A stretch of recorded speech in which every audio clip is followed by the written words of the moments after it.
সেই পিজি হসপিটালের যিনি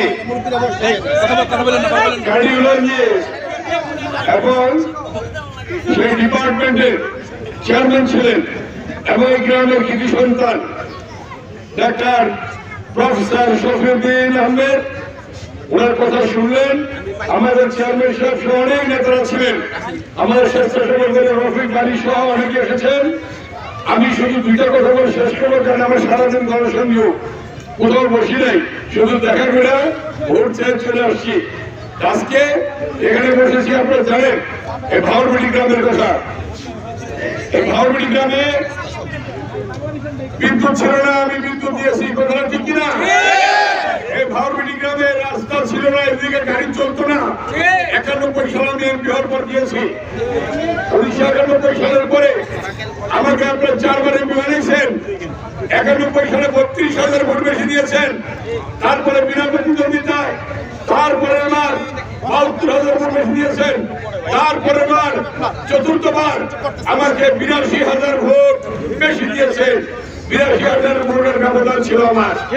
তারপরে আমার কথা ছিল যে প্রত্যাশা নিয়ে এই ঢাকা 2 আসনের জনগণ আমাকে নির্বাচিত করেছিল। জিঞ্জিরা ব্রিজ করেছি, ওয়াশপুরবাসীরা ব্রিজ করেছি, আমরা ইটাভাড়া ব্রিজ করেছি, এই ভাওরবাটি গ্রাম সহ পুরো কেরানীগঞ্জে বিদ্যুৎ দিয়েছি, রাস্তা করেছি, এই রাস্তা পাকা করেছি, সকল কিছু আমরা করেছি। অতএব জনগণের প্রত্যাশা আমরা পূরণ করেছি।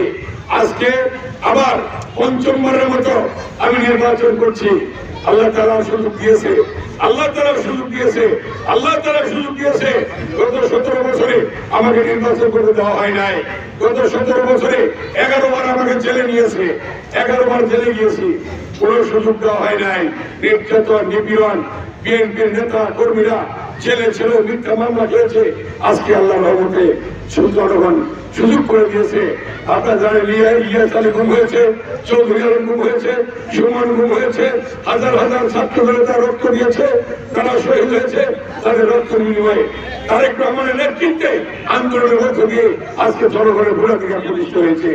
আজকে আমি আপনার কাছে জিজ্ঞেস করতে চাই, আমি আজকে গণসংযোগে বেরিয়েছি এই বস্তা ইউনিয়নে এবং বিভিন্ন গ্রাম ঘুরে আসলাম, আরো অনেক গ্রাম ঘুরতে হবে, নদীর ওই পার পর্যন্ত যেতে হবে, সরকার সহ। অতএব সময় নেই, আমি শুধু এইটুকু বলবো, গণতন্ত্রকে ফিরে আসতে হলে নির্বাচনের বিকল্প নেই।